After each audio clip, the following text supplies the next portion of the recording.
the Statesman chose this topic, that was in the wake of a number of very acrimonious tweets by President Trump, Peter Navarro, Scott Bessent, and so on. And this time is usually divided into two chunks, opening remarks, and the second round where panelists may make rebuttals or respond to questions or make follow-up remarks.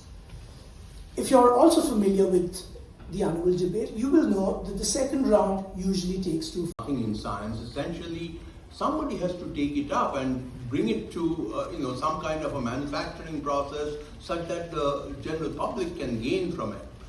They are just filing patents. That's number one. So the reason why I'm mentioning all of this is essentially to eventually figure out whether we should be siding with China or with the United States or be equidistant from both of these. The second point that I would like to make about China right now is that in terms of publications, they are stellar. They're right above any other country in the world right now. And one of the things that has happened, because they aspire to be the number one in diversity, equity, and inclusion is something that we all look up to. Diversity actually promotes health in the scientific arena. Right now, all of that is being crushed in the United States.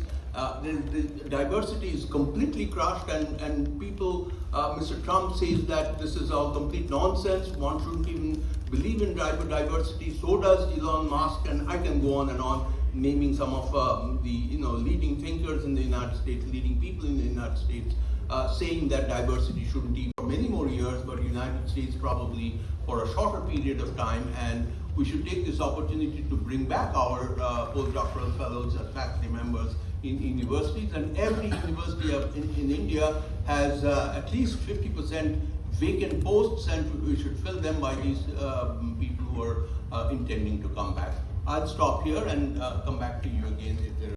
Because in India, often the rankings look at the number, quantity, the NIRF rankings in India are structured that way. Major General Kakar. Good evening. Thank you, Mr. Ravindra, for calling me down. I've come all the way from Lucknow. Two things that we noticed. One was the attendance of PM Modi at the SCO summit after a long time. And the second is the silence of the government of India on the rankings of Trump and his three lapdogs, Peter Navarro, Scott Bessent, and Howard Lutnick. In my opinion, I'm going to leave the political and the economic issues aside. The debate that's going to go on because we've got experts in the subject. In my opinion, the first thing that we've got to consider is we need relations with both China and the US for national security interests. Let me elaborate on that. Many people have been mentioning that India's movement towards China, as also PM Modi attending the SCO summit, has been pushed because of Trump's economic sanctions, including the sanctions that he's imposed. The reality is all this began long before. In fact, the start was the meeting of PM Modi with Xi in Kazan, Russia last year. And since then, we've slowly been moving forward. Wang Yi, the Chinese foreign minister, as also the special representative, has been meeting Dovan and Jaishankar at regular intervals. They've met 3 or 4 times since then till now. What was very interesting was his visit here in August, just 2 weeks before the SCO summit. Some major issues which came up. One was India's long-standing demand of the bilateral relations being considered at par with the border issues. Now that was something that was agreed upon, and there would be 2 parallel tracks working. The second issue which rose there was that we have an expert group which is going to operate under the WMCC, which is the working mechanism for consultation, for coordination and consultation on border issues between India and China. It's an MEA-led setup. They're going to look at fast-tracking or looking for some specific results in resolution of some parts of the border, which is something which has not happened for decades. Agreements in place. We have the General Security of Military Information Agreement, which deals with sharing classified military information. A lot of inputs of theirs monitoring the Chinese comes to us. Logistics Exchange a Memorandum Agreement, which enables us to access one another's facilities. Communications Compatibility and Security Agreement, dealing with secure communications between India and the US. The Basic Exchange and Cooperation Agreement, geospatial information is being shared. We have the Indux X, which is the US-India Defense Technology and Trade Initiative. Collaboration between defense industry and the academia. The ICET, the Initiative on Critical and Emerging Technologies. Now, these are sort of agreements which we don't have with any other country. We both are members of the Quad, and moment you mention Quad in China, there is a panic. The moment there's a Quad exercise, China jumps. That's one thing that China is always concerned about. The other factor is India is among the few countries which has been given the Strategic Trade Authorization 1 status, which benefits defense trade. We're also looking at a 10-year agreement. Militarily, we conduct the largest number of exercises with China. Today, what is finished is the Yuddha Abhyas exercise. It's finished today in Alaska. Next month is the Malabar exercise. Look at what we are procuring from there. The GE 404 engines for the Tejas 1, which is now getting out. The MQB Sea Guardian Predators, we've signed an agreement for 31 of those. During Operation Sindoor, the artillery used the 155 guns to destroy 9 terrorist camps. The ammunition and the guns came from the US. The guns, really what the US has done is differentiate the arguments on economy and diplomacy away from the defense side. And that is something which is a very positive trend. India has shown a little bit of displeasure. Rajnath Singh postponed his visit and we've delayed 2 or 3 agreements. What is also bugging us today is the US proximity towards Pakistan. But surprisingly, none of it deals with any sales of equipment. None of it deals with any agreements being signed in terms of defense needs. They may sign any economic agreement, that is not a major concern. So for us, if we're looking at the future, we need peace with China to sort out the LAC, to try and cool it down. If we can't come down to an agreement, let the nation develop, let it care for its people. At the same time, you need equipment from the US. The major reason why we need equipment from the US is if you look at Europe, another option that's busy producing for Ukraine. Russia, another supplier of ours, is busy in its own conflict. Israel, a third supplier, is busy in its own conflict. So where are we left with? Domestic. If you want factories to come up in India, you need technology from the US. So we're trying to keep that angle running. We need that agreement, we need that relationship, and we want to keep it away from the economic battle that is now. And I guess what we're doing now, very logically, is maintaining a lot of maturity in our ties with the US, displaying proximity to China so that we can resolve our own issues. I think I'll close here and look for it. Thank you. What we just heard was the exact antithesis of the discourse that has been going on social media. So thank you very much for a very rational analysis of that. Our next speaker, Mr. Dinesh Trivedi, told me prior to our discussion that any question that you ask me, the answer is going to be a philosophical one. So Mr. Trivedi, what is your philosophical response to whether India should side with China or the US, or even take a side? So first of all, am I audible? Yeah. So my best wishes and congratulations to the awardees, and thank you, Mr. Ravindra Kumar, for having me here. You know, this is an amazing event, and I can tell you from my very young days, I'm still not very old, I would like to think that. We used to stand in the queue to get into Kalamandir, and what standards of debates whether it is Atal Bihari Vajpayee or Arif Muhammad Khan, you name it, and people have come here. And this Kalamandir was used for the people who didn't get a seat upstairs. So, and when you hear the theme song, whether you understand the language or not, the spirit of the song, which is so much alive. So thank you very much, Statesman. And what a milestone. It's been there for almost 5 decades now. And an institution like Statesman has withstood the test of time. So can we have a big applause, please, for the Statesman? And when you said that, I mentioned that my answers are going to be philosophical. Mind you, in my introduction, they said that once I wanted to become a monk. And then they realized that he is better suited to be in politics.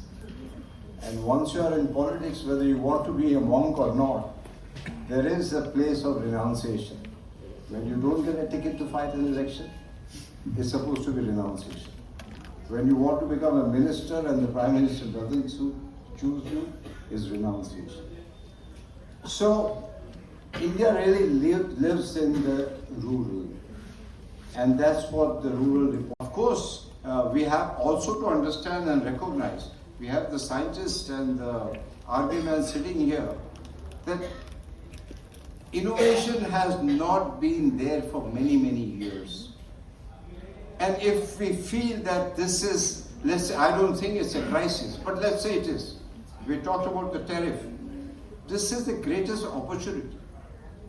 If you talk about the period of COVID, and a lot of media was showing all the dead bodies and oxygen is not there, we are lagging behind, and as if India is finished. But what has come out of it? Technology. Today I think we are one of the best. If you wanted the COVID certificate, you all have to just type some numbers, specific numbers, and say certificate. Your COVID certificate would come. Whereas Germany and America were still giving certificate by hand. So we have really reached, today the digitalization of India is just amazingly progressing, and we sometimes take things for granted. Today that vendor sitting on the pavement would have the technology. We adopt things like this. And jokingly I said, even somebody who's wanting to get some money, I don't want to use the word beggar, but for lack of other words, he may have technology also. So what I'm trying to tell you that if you feel that, oh my God, he's a friend, that fellow had promised us this, I'll go back to, I love watching movies. There's a wonderful movie called Upkar. And there's a song by Partha. The lyrics are so good, which says, Kasme Wade, Pyar Wafa. When I asked you about choosing between China and the US, your answer would be nota. Your answer would be nota, none of the above. No, you see, let's understand that our relation with America has been historical. I went to America, I did my flying there, I did my MBA there, my son is in Palo Alto, all these people I just named. Today, most of the innovation in America is coming from people of Indian origin. If you see SpaceX, there is one bright Sardar young chap, he is the director of the entire project. So we as Indians have got a lot to do with America, and I just don't believe that these change your friends, but you can't change your neighbors. So obviously we have to learn a lot from China too. Sure. Thank you very much, Mr. Trivedi. Our last speaker. First of all, topic of this evening, Trump of Tianjin, evil or the deep, not only relevant but also timely. That there is no occasion for India to be gung-ho or go overboard about Tianjin. Will have to be balanced. Neither going for Hindi Chini Bhai Bhai or Abki Baar concept. It will not. Current improvement in the relation of India and China, the thaw between India and China, it's welcome, but looks tactical on both the sides, because we are aware that the most of the structural problems have not gone away. The border issue is still very much alive. But the Tianjin, I can can say was an extension of China. Now, Tianjin alignment, which is talked about, it boosts of the some kind of a Eurasian connectivity. And America is willing to penalize countries concerned in this. But India is standing between the two poles and is willing to find its own place or center stage. We all know that for decades, India has pursued a policy of autonomy, non-alignment, not joining any bloc. And India will certainly not join any military bloc. It did not join during the civil war. Important is this multilateralism is going to stay, but the gravity of the multilateralism is shifting. And China wants it to shift to Beijing. And the Tianjin, you can say, is a snapshot of the new alignment, which China, Russia and India. And the question which has been raised is this, that diplomacy is about preventing the devil and the deep sea dilemma from becoming inevitable. This is diplomacy. And then we know the Indian world, and which I think India is doing. But despite the border, or the tension of the border, India engages with multilateral forum and frameworks like BRICS and the SCO. As pragmatism, it also shows India's non-alignment. And where India tried to manage its differences without foreclosing dialogue, because India continues to have the dialogue. Regarding the Chinese, General Sahab has said about this China's threat, which is very real. But one thing I would like to say here, that of course Tianjin gives an impression that India and China appears warm after engagement in SCO. But behind this handshake, we are not going to make a compromise on the basic issues. And I think this is a very important opportunity. I will raise some other more points on this. Thank you very much. Thank you very much, Mr. Sharma. So in the past half an hour or so, I think we've traversed across an incredibly diverse set of topics, from the quality of Chinese patterns, border terrain, to Neem Karoli Baba, which actually raises a very important point, which I'll ask you in a couple of minutes, to the realities of multipolarity. Now, for the latter half of this evening's discussion, I will leave it to the speakers to make any follow-up remarks or rebuttal if they wish to. But I would also like to ask a couple of, and beginning with you, Professor Majumder, you made an interesting point about how China inflates and exaggerates its scientific. Is there still something to be learned from China with respect to brain drain? Because if you look at the 1,000 Talents program, for example, is there something that we can learn from them? The fact that there are a lot of the number of Chinese professors with US PhDs teaching in China vastly outnumbers the number of US PhDs. And the second question I have for you is, you touched upon how Black Lives Matter, critical race theory, and polarizing academics like Cornell West have led to a resentment against universities, elite Ivy League universities and the Trump administration. In your assessment, is this resentment largely, if not exclusively, against the humanities rather than the STEM side of academia? Or do you think that the STEM departments are also either collateral damage or deliberate damage as part of the war against universities? Professor Majumder. So I'll be short and answer the two questions as you have asked me. One is about China, and again, this is from personal experience, personal knowledge that I will mention this, that there are lots of Chinese professors in the United States, and what they have done and what Indian professors in the United States do not do, up until recently, now they've started doing it, what the Chinese professors did for last 20 years or so, they actually handheld many of the researchers in China from the Chinese professors who are settled in the United States. Also, many of these professors actually visit Chinese universities for extended periods of time, taking leave from the United States departments, and that over a period of, I would say, 20-30 years has improved the quality of science in China. And this is something that we all need to learn from, from people who have emigrated to the United States but are now giving back. And I mentioned about Harvard, and there are many other Ivy League universities that one can actually name who have followed the footsteps of Harvard, which is really pathetic. But having said that, it's not just the humanities departments, it's completely blown that away day before yesterday. So it's not just humanities, but also health research, as also various kinds of technologies. The Department of Science and Technology in the United States, NSF, National Science Foundation, essentially has been folded. So it is not just the humanities, but also the basic sciences, including the health sciences, that are actually bearing the brunt of what Mr. Trump is doing. And whether his regime lasts for a long time or not, we do not know. But the kind of actions that he has taken, this is going to be the negative impact of that is going to be felt for decades to come.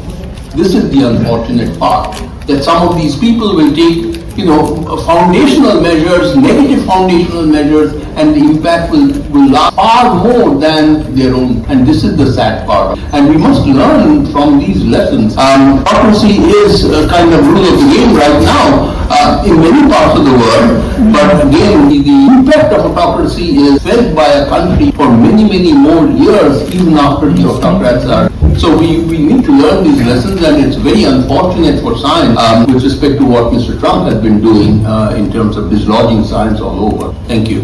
Thank you, Professor. Major General Kakar, you very lucidly explained the challenges that we have on the LOC and how we stand at a disadvantage. The LAC, sorry. My question to you would be, what about areas of the country far away from our naval border, our borders with Nepal, our borders with Pakistan, and our relations with Sri Lanka? Do you think that the Chinese influence in the other borders of India is a malign one? And do you think that there are challenges not just confined to the LAC and beyond the LAC that we need to look at when we think of China? If you look at Pakistan, yes, we're well aware of the support that China did give Pakistan during Operation Sindhu, and we're also aware of the equipment that China gifted to Pakistan and the impact we saw none of. There is no doubt that the China-Pak relationship remains, and that will always be a bugbear in India-China ties. As far as Bangladesh is concerned, you've got to realize that the only benefit that Bangladesh can provide China is in terms of monitoring or supporting anything happening in the Northeast, in terms of Northeast insurgencies. People keep talking of a port in Bangladesh being made available to the Chinese. The Indian Navy can bottle up anything in the way of it. So you have anything operating out of a port in Bangladesh, it has nowhere. Yes, Chittagong Hills and the rest of the areas are very good port, which was there. As far as Nepal is concerned, India and China both. Historically, if you look at it, you have one PM of Nepal leaning towards China, the next PM leaning towards India. And that's been a process all through. Now with the change and the way the new constitution and elections are going to come, let's see. The current interim government is more aligned. The Chinese influence in Nepal, there is no doubt, it's a sandwich. The Indian influence is very strong in the interiors of Nepal. You've got to realize that the Nepali Gurkhas, a large part of them, a large part of them are veterans, not only from the Indian Army, but their relatives and all are also dependent, whether it's for medical, whether it's a pension which supports the family. There's a massive linkage within the interiors. In the towns like Kathmandu, you may find the Chinese influence a bit more, but in the interiors, you'll find the Indian. Possibly with the interim government coming in, the Agniveer system, which the earlier Nepalese government was not willing to permit, would again come back, and that will again rechange the environment. But Nepal will always be a bone of contention, and no matter who is there in Nepal, they will definitely play a safe game with both India and coming down to Sri Lanka. Yes, they've got the Hambantota port, which the Sri Lankan government has given to the Chinese on a 99-year lease, and they promise that they won't allow any military ships there, but in times of operations or war, definitely Chinese ships. The fact that you've got to realize that Chinese ships sailing into the Indian Ocean are operating in an area 3,000 kilometers from their home base. States. We are operating in our backs. We deal not only with the equipment that they've sold to India, but with the equipment they've sold in the rest of Asia, largely towards Southeast Asia. So where you would earn revenue, you would get the technology on the repair, maintenance and input. So that will come as well. So that is exactly what you're looking at, and wherever you're signing a major deal, if it's a large, then definitely. Thank you very much, John Kakar. Once again, a very reasoned and rational, and I would say also optimistic assessment of the situation in contrast to the Cassandra-like pronouncements we sometimes see in parts. Mr. Trivedi, when I mentioned to you about Neem Karoli Baba, I think you brought out a very important point, which is India's soft power. And you also mentioned how Indian engineers are so prevalent in Silicon Valley. I wanted to ask you about whether India has been successful, Indian soft power has been successful in making inroads in China. William Dalrymple's recent book, for example, The Golden Road, speaks of how very, very powerful emperors in China, once upon a time, were deeply influenced science, culture, and all of that. Today, do you think, especially post our wars with China, the Chinese are not interested in Indian soft power, or we have failed to make inroads? I mean, often you see examples of the success of Dangal, Bollywood film in China. But do you think that's just a drop in ocean, and that India should invest a lot more in cultivating soft power in China? I think China is deeply philosophical, and China also knows that India is even deeper, and China will never ignore India. I think India is one of the in our past. At times, my I won't say frustration, but my concern is that the world is investing more in understanding what is India all about. We are not investing that much. And one of the issues has been that we have just aped the West. And the West has looked at our knowledge. Somewhere down the line, they have taken a lot of knowledge. And why not? Because knowledge is nobody's monopoly. So while world is still gaining, and I just gave you so much of an example. When I was the health minister, I went to America, and there was an event, and there were some senators who were there. So jokingly, I told the senator that, Senator, if on one day, let's say Diwali, which is coming very soon, all the doctors of Indian origin, they say that today we are going on leave. I said that day of healthcare will come to a standstill. That is the strength of India. And China is very well aware of. And that is what is the war between USA and China? It's a cheap war. It's not traditional armaments. It's technology, like we just heard from Professor Saab. That is technology. And that is where India comes. India comes absolutely in forefront of technology. Thank you very much, Mr. Trivedi. Finally, Mr. Sharma, if you look at how the topic is framed, it alludes to a geostrategic bipolarity involving the US and China. But I think your remarks were interesting because you referred to the concept of multipolarity. And there is a third pole that we have not discussed so far in today's discussion. It's not as strong a pole as it used to be, but it's still extremely influential, and that is Russia. And I ask you this because you have quite a bit of experience in that part of the world. To what extent do you think Russia is responsible for the recent deterioration of our relations with the US? And how should India navigate the challenges of maintaining good relations with China, or reasonably good relations with China, excellent relations with Russia, and also excellent relations with the US? Thank you.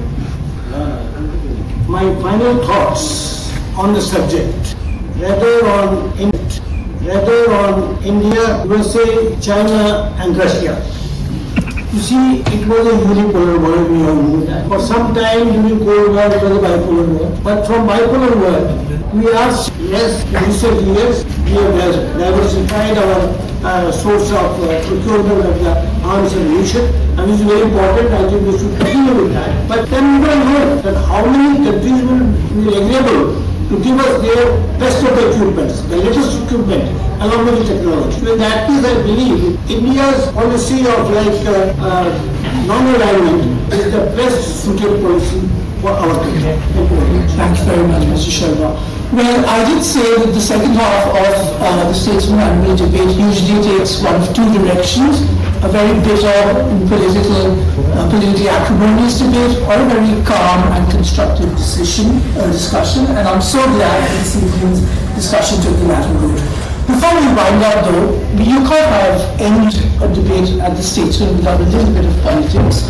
So just a yes and no answer, and no more. Are you satisfied with how the Modi government has navigated the challenges that the topic suggests pose in maintaining relations with the US and China? Yes or no? Yes. Why not to say no, surely? You have to ask me this question. I'm assuming that's a yes. And Mr. Sharma? I mean, when you see the results, not only actually the global south, we are emerging in the leadership of Prime Minister Modi. So the answer The is leadership of global south also. okay, so I think that is yes. And Mr. Sharma? Answer which I expected from you. And Mr. Sharma? Can't say because Can't say. Okay, very good. Well, better. Answer could have been better. could have been better, which is a very interesting counterpoint to what the others have to say. Well, that brings us to the end of this evening's discussion. I can't thank the audience enough you for engaging so much. And that winds things up. Is there anything left to be done?